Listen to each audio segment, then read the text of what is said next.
Hello friends, नमस्ते।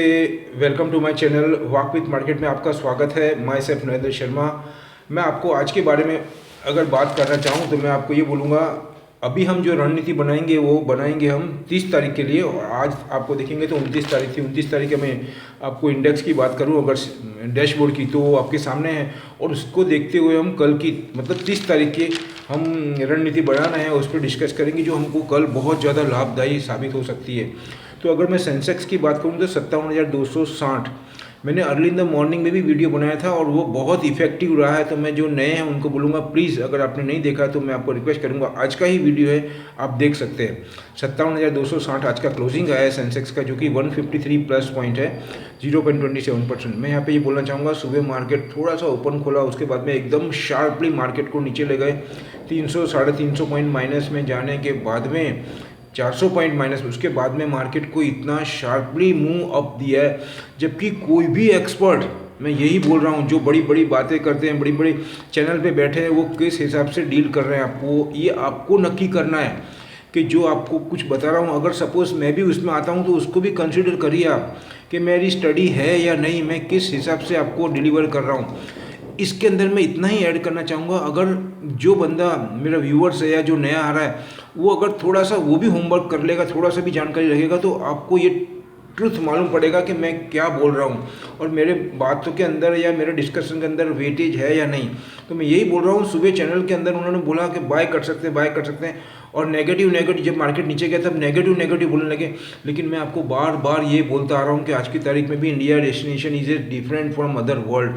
आप देख सकते हैं कब से मैं बोल रहा हूँ, मैं ऐसे ही नहीं बोल रहा हूँ। ये बॉटम लेवल पे, माइक्रो लेवल पे स्टडी है रेगुलर, तो ही कोई बोल सकता है, अदरवाइज ये कॉपी पेस्ट भी नहीं है माय डियर। आप कोई भी वीडियो उठा करके देखिए, तो मैं आपको ये बोल रहा हूँ, सुबह निक्की जो था वो 468 माइनस में था, और उसके पहले अगर फ्राइडे का आप देखेंगे डाउन जोन्स, तो वो लगभग नियर टू 980-90 मतलब हज़ार पॉइंट माइनस में था। फिर भी हमारे मार्केट के लिए मैंने सब स्टडी करके सब डिस्कस किया है।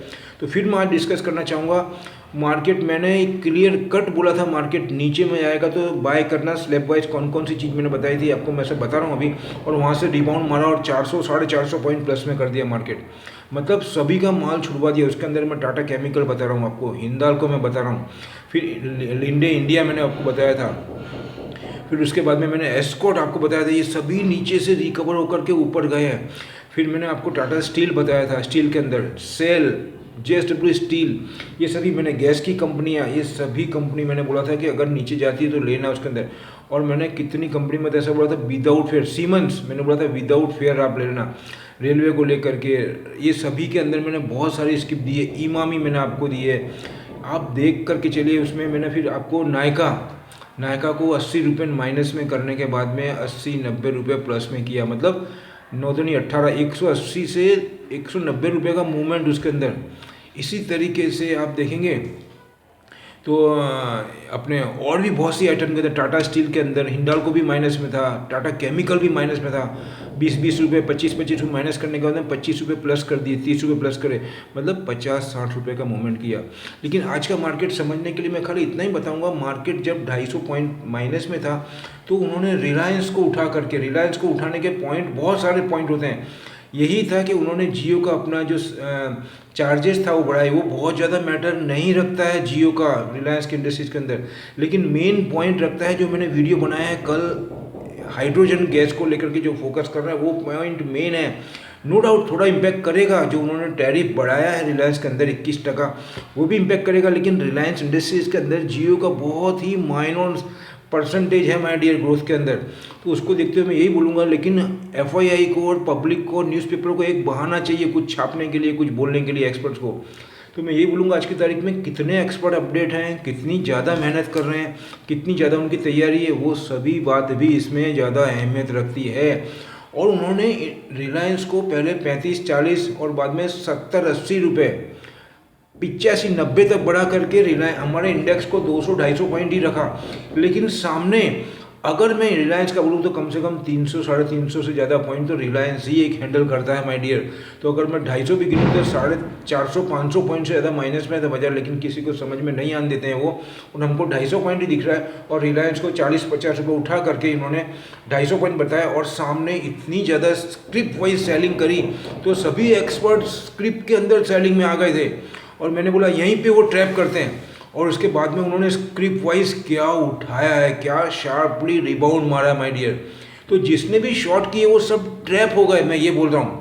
और उसके बाद में वो जैसे जैसे सेलिंग प्रेशर दे रहे थे उसके सामने रिवर्ट में अपोजिट साइड में वो रिलायंस को अपग्रेड कर रहे थे। क्यों? क्योंकि इंडेक्स मेंटेन करना है। और उसके बाद में जब 80 रुपये 90 रुपये रिलायंस को लेने के बाद में उसमें रिलायंस में भी उन्होंने बहुत शार्पली प्रॉफिट टेकिंग किया और 40 रुपये 50 रुपये तक लेके आए। तो उसी टाइम उन्होंने उसको वापस इंडेक्स को मेंटेन करने के लिए TCS को उठा दिया। वो भी वेटेज है उसका अंदर, किसके अंदर? इंडेक्स के अंदर TCS को उन्होंने उठा दिया। उसके बाद में इन्फोसिस को उठा दिया, उसका भी वेटेज है। HCL टेक को उठा दिया उन्होंने। तो आप देखेंगे किस हिसाब से रन, ये सब समझने की चीज़ है माय डियर। मैं आपको बार बार बोलता हूँ कि किस हिसाब से वो हमको, एक कॉमन आदमी को बिल्कुल भी अरे अच्छों को समझने नहीं देते। कॉमन में क्या बात करूँ मैं आपको, वो अच्छों को समझने नहीं देते हैं उनकी रणनीति। ये सब भी हमको देखना है, समझना है, क्योंकि ऑन द स्क्रीन अपन देखते हैं फ्रंट में, तो ये सब बातों को देखेंगे और हमारी तैयारी होगी तो ही हम समझ सकेंगे, बाकी नहीं समझेंगे।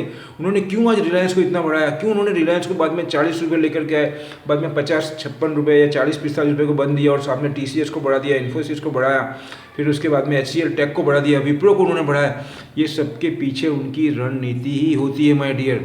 भारतीय एयरटेल को उन्होंने नहीं दबाया, HUL को उन्होंने थोड़ा दबाया, ये सब भी उनके, मारुति को, ये सभी उनके गेम के टूल हैं जो हमारे साथ में वो इम्प्लीमेंट करते हैं। मैं आपको इतना ही बोलूँगा, ये मार्केट के अंदर ये बहुत ही एग्रेसिव है, सेलेक्टेड सेक्टर का है, सेलेक्टेड शेयर्स का है।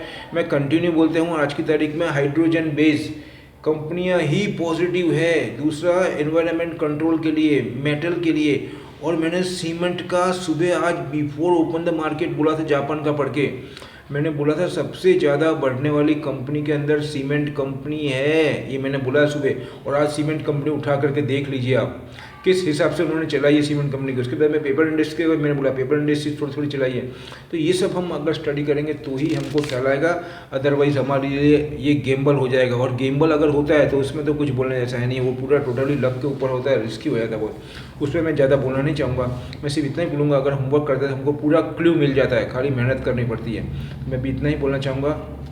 और दूसरा, कल के लिए बोलूँगा, कल निफ्टी और इंडेक्स रीबाउंड मारेगा। और कल का एक पॉजिटिव न्यूज़ और भी है, कल गो कलर्स, मतलब गो फैशन, कलर फैशन है ना जो गो कलर, उसका भी लिस्टिंग होना है। और वो कम से कम 500 से 550 रुपये बोल रहे हैं। मेरा अपना स्टडी ऐसा है कि अगर उसको थोड़ा लॉन्ग टाइम के लिए कोई रखेगा तो उसमें सेम नायका जैसा होने वाला है, क्योंकि वो जो है वो अंडर, मतलब लोअर जो वुमेन्स है उसका गारमेंट्स बनाती है और उसके अंदर बहुत फेमस है। और आत्मनिर्भर वुमेन्स को देखते हुए, लोगों के अंदर इनकम देखते हुए, वुमेन्स के अंदर एम्पावरमेंट, जॉब क्रिएशन और ये सब इनकम, और वो किसी पे डिपेंड नहीं है, उसको देखते हुए गो फैशन या कलर, जो गो कलर है वो बहुत ही ज़ोरदार चलेगा। मैं आपको इतना बोल सकता हूँ, हर 10 लेडीज़ में से, हर 10 गर्ल्स में से, खास करके गर्ल्स में से, उनके अंदर से 6 से 7 गर्ल्स गो कलर्स की ही प्रोडक्ट यूज़ कर रही है। जैसे नायका है वैसे ही ये सेम, खाली वो कॉस्मेटिक में है और ये लोअर, मतलब जीन्स के अंदर है। फिर उसके बाद में आपके जो वुमेन्स के अंदर जो बॉटम वेयर है उसके अंदर ये बहुत ज़्यादा एग्रेसिव होकर के काम कर रही है। और इसके अंदर ये है, बहुत सक्सेसफुल भी रहा है इसका। और 550 रुपये तो इसका GMP बोल ही रहा है, लेकिन मुझे ऐसा लगता है अगर थोड़ा सा रुके तो इसमें और अच्छा रिटर्न मिल सकता है। तो ये ध्यान रखिएगा, ज़्यादा उतावल मत करना, जिसको पैसे की ज़रूरत है वही सेल करे, क्योंकि और भी इशू आ रहे हैं। और जो थोड़ा रुक सकता है वो थोड़ा वेट करे या 50% सेल करे। तो मेरा ऐसा मानना है कि गो कलर्स भी हमको आने वाले टाइम के अंदर 15-20 दिन के अंदर और भी अच्छा रिटर्न दे सकता है, क्योंकि माहौल थोड़ा ऐसा ही है। लेकिन फिर भी ये पूरा मार्केट के अंदर ड्रामेटिकल चेंज लाएगा कल। लास्ट में ये बोलूँगा, मेरी अपनी स्टडी, अपने एनालाइज है, आप अपना डिसीजन अपने एक्सपर्ट के गाइडेंस से ले। और अगर मेरे वीडियो अच्छे लगते हैं तो इसको लाइक करें, शेयर करें, सब्सक्राइब भी करें। Please take care. नया वेरिएंट जो आया है उसका ध्यान रखिएगा। ओमिक्रॉन करके जो नया वेरिएंट, उससे घबराने की ज़रूरत नहीं है। उसमें मैंने आपको बताया था सुबह कि जो एक्सपर्ट्स है, साइंटिस्ट है, उनका मैसेज भी आ गया है कि जिन्होंने वैक्सीन ली हुई है, दो वैक्सीन, उसके ऊपर वो वैक्सीन इसके ऊपर भी कारगर साबित हो गई है, इसके ऊपर भी असर करेगी।